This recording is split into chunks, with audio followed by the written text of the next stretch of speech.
सभी को नमस्कार। 70वीं बीपीएससी इंटरव्यू अभी चूँकि 21 जनवरी को होने वाला है और इस दौरान मैं अभी जो मेरा खुद का जो बैच भी चल रहा है और जो 1-to-1 सेशन में ले रहा हूँ, लगभग 200 जो इंटरव्यू दे रहे हैं उनका मैं अभी 1-to-1 सेशन भी कर लिया हूँ और अभी कर ही रहा हूँ और मॉक इंटरव्यू भी ले रहा हूँ जो 9 जनवरी से मैंने शुरू किया है। इसमें एक जो कॉमन जो क्वेश्चन आ रहा है उसका जवाब आप लोग से नहीं हो पा रहा, वो है कि गैप ईयर।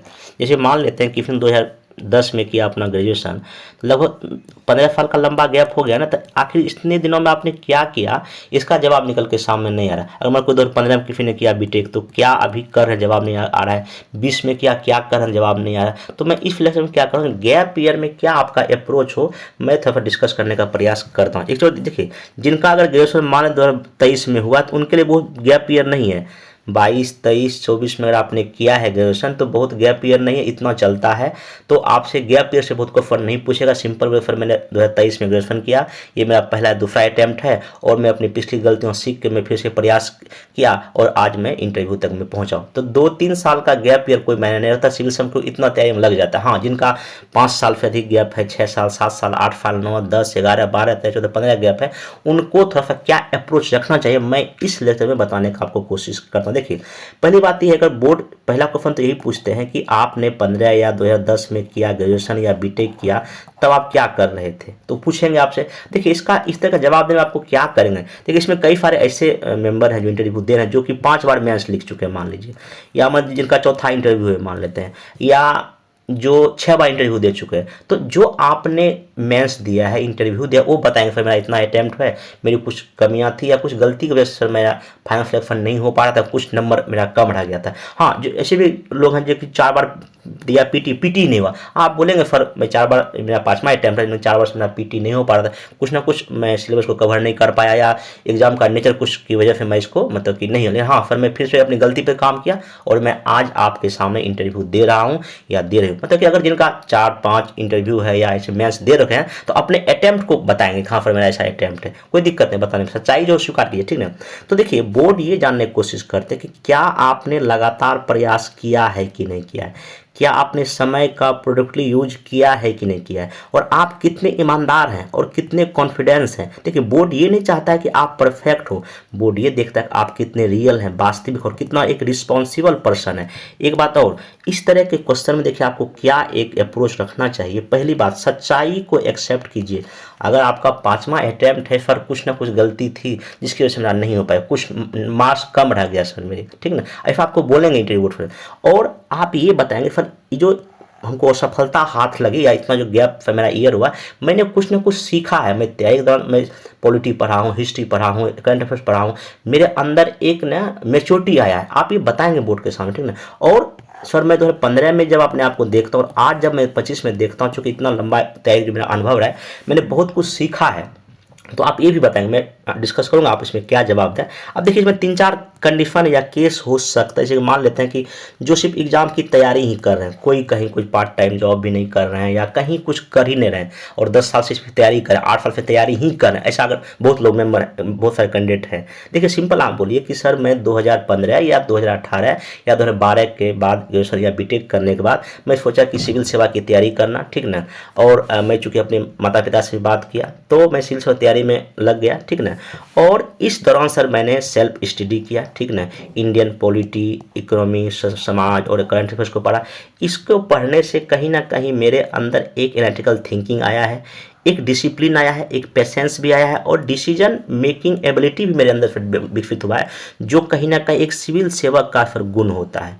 अगर आप सिर्फ एग्जाम की तैयारी कर रहे हैं, हाँ सर इस दौरान मैंने ये चीज़ सीखने का क्या किया है, प्रयास किया। हाँ सर मेरी जर्नी थोड़ा सा लंबी हो रही है, ये मैं मानता हूँ, लेकिन हाँ सर मैंने अपनी इस जर्नी में बहुत कुछ सीखा भी है। ऐसा करके आप एक वास्तविक जवाब देंगे, बहुत हवाबाजी नहीं करेंगे, ये वो ऐसे कर कुछ नहीं बोले, ठीक है।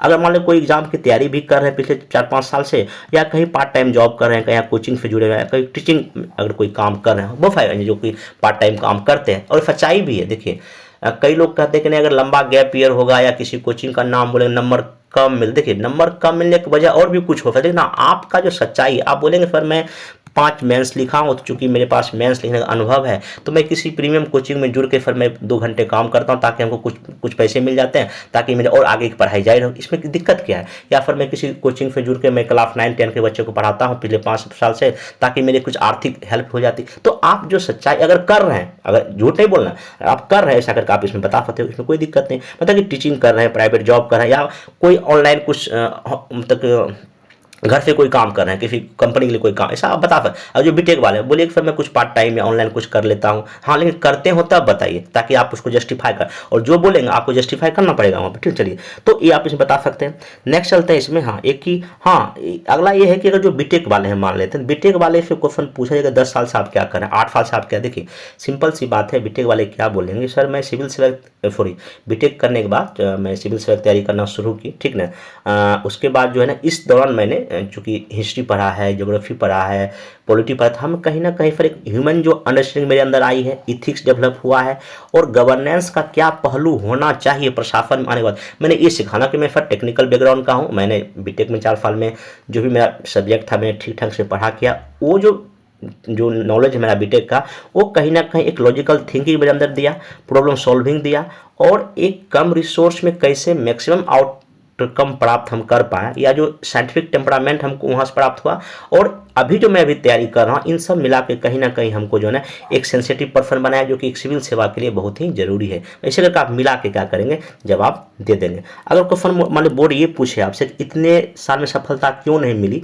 देखिए सिंपल आप बताएंगे कि सर जो कॉम्पिटिटिव एग्जाम होता है ना, उसमें सफलता कई सारे फैक्टर पर डिपेंड करता है, कई सारे कारक होते हैं, ठीक ना, जिसमें कि जो है ना आपका क्या स्ट्रेटजी है, क्या रणनीति आपने अपनाया है, क्या एग्जाम का नेचर। तो हाँ सर, इसमें जो मल्टीपल जो फैक्टर्स की वजह से कहीं ना कहीं हमको इसमें जो है ना लंबा समय लग गया, लेकिन हाँ सर इस दौरान जो है ना मैंने बहुत कुछ सीखा भी है। ऐसे करके आप बता सकते। देखिए मैं फिर बोल रहा हूँ, बोर्ड को क्या पसंद आता है, बोर्ड को आपकी ईमानदारी पसंद आता है, आप कितने कॉन्फिडेंस है ये पसंद, आपके अंदर लर्निंग एटीट्यूड है कि नहीं।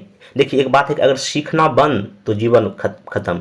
हमेशा हमको सीखना चाहिए। अगर प्रशासन में भी आप आएंगे ना तो हमेशा आपको कहीं ना कहीं सीखना पड़े। हर एक अनुभव आपको कुछ ना कुछ सिखाता है। तो वही बताइए कि सर मैं जो भी अभी तैयारी कर रहा हूँ तो हमको ये कहीं ना कहीं मेरा एक लर्निंग प्रोसेस है और मैं सीखने के क्या करता हूँ इसमें कोशिश करता हूँ। अब देखिए इसमें क्या तुरंत नहीं जैसे कि बोलना है, जैसे कि खुद को विक्टिम टाइप का नहीं दिखाना है कि सर मेरा ये वो मेरे साथ ये था वो था ये हो गया वो, ऐसा नहीं दिखाना है। सिस्टम या सरकार या आर्थिक को दोष नहीं देना, बिल्कुल नहीं देना, ठीक ना। और ओवर इमोशनल नहीं हो जाना है। हाँ, जो प्रशासनिक जो गुण होता है वो आपको वहाँ पे बोर्ड दिखाना पड़ेगा।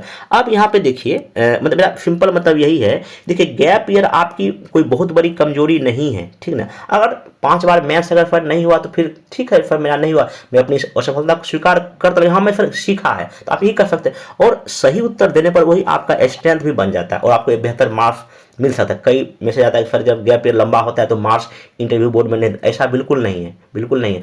आप जो जवाब दे रहे हैं कितना आप कॉन्फिडेंस है, कितना आपके अंदर सच्चाई है। अगर बोर्ड के मेंबर सामने रखेंगे तो फिर दिक्कत क्या है, ऐसा कुछ नहीं है। मार्केट में बहुत तरह हवा चलता है, आप अपना जो जवाब दे रहे हैं कितना सही है कितना सटीक है, इस पर आप बात कीजिए, ठीक है। अब मैं कुछ क्वेश्चन लेता हूँ। इसे मान लेते हैं आपने 2015 या 10 में बीटेक किया या 20 में बीटेक किया या ग्रेजुएशन किया, इतने वर्षों तक आप क्या कर रहे हैं। देखिए सिंपल जवाब दीजिए, सर ग्रेजुएशन बीटेक के बाद मैंने जो है डिसीजन लिया कि मैं कॉम्पिटिटिव एग्जाम की तैयारी करूंगा, सिविल सेवा की तैयारी करूंगी, ठीक ना। यह खाली समय नहीं था बल्कि सेल्फ स्टडी, कॉन्सेप्ट क्लियरिटी का समय था, करंट अफेयर्स अंडरस्टैंडिंग का फेज था। इधर मैंने polity, economics, society, Bihar specific issue को गहराई से समझा, जिससे मेरी मैच्योरिटी और एनालिटिकल एबिलिटी में बहुत ही सुधार हुआ है। आप ऐसा करके बता सकते हैं। इतने साल की तैयारी सफलता क्यों नहीं मिली, सिंपल बोलिए सर कॉम्पिटिटिव एग्जाम में सफलता पर कई सारे फैक्टर पर डिपेंड करता है। मेहनत ही नहीं बल्कि उसमें टाइमिंग, स्ट्रेटजी और कंटिन्यूस इंप्रूवमेंट पर निर्भर करती। हर अटैम्प्ट ने मुझे अपनी गलतियों को पहचानने, अप्रोच सुधारने का अवसर दिया।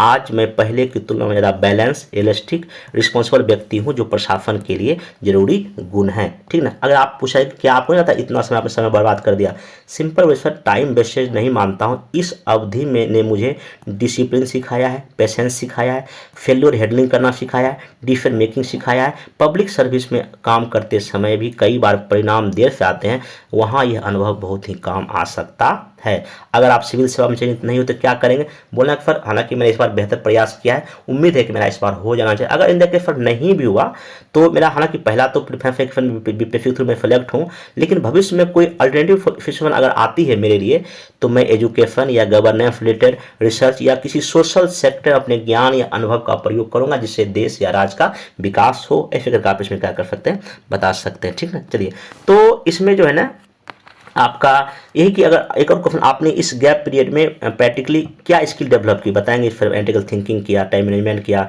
स्ट्रेस को कैसे हैंडल करना ये भी सीखा, और पब्लिक इशू पर एक मैंने समझ विकसित की है, और मेरे अंदर कुछ इथिकल जो है ना पहलू भी मेरे अंदर आया है। ऐसे करके आप जो बता सकते हो, जो कि एक प्रशासक के आवश्यक गुण है। मतलब कि आपने जो खाली समय जो आपने पढ़ाई किया इसको निगेटिव में नहीं ले जाएंगे, पॉजिटिव में बोलेंगे। जो मैं अभी डिस्कस किया आपका अगर जहाँ भी आप फिट कर रहे हैं इस मेरे इस जो सेशन में, आप अपने आप को वहाँ फिट करके कुछ आंसर तैयार कर लीजिए, डायरी में लिख लीजिए, तो प्रैक्टिस कीजिए, आपका आराम से। अगर फिर भी कोई दिक्कत है तो चूँकि 1-to-1 सेशन में ले रहा हूँ सबका, और चूँकि मॉक इंटरव्यू भी शुरू है, तो अगर आपको कोई दिक्कत है 8750920419 पे हमसे मैसेज करके हमसे जुड़ सकते हैं। इसमें हम 3-4 1-to-1 सेशन सारे आपको डाउट क्लियर करते हैं, बाकी मॉक इंटरव्यू आपका चल रहा है। और इंटरव्यू से रिगार्डिंग और भी मेरा करंट अफेयर का कंटेंट तैयार हो रहा है। कल या परसों तक मैं जो भी 20-25 इंपॉर्टेंट टॉपिक है, जैसे कि यूसीसी है, वन नेशन इलेक्शन है, अरावली का मामला है, या भारत बांग्लादेश का मामला है, भारत वेनेजुएला का मामला है, तो जो भी टॉपिक करंट में नेशनल, इंटरनेशनल या बिहार का है,